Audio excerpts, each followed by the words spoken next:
نحمدہ و نصلی علی رسولہ الکریم، اما بعد۔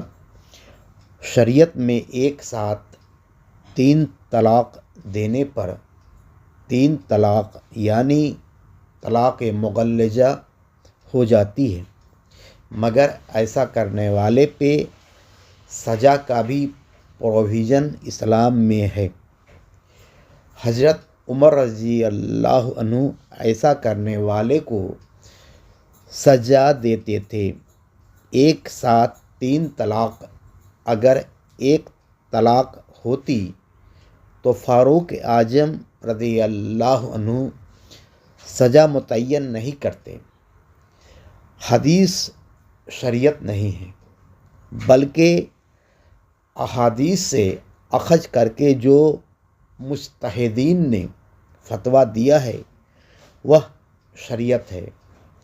حدیث خبر ہے، اس پہ تحقیق لازم ہے۔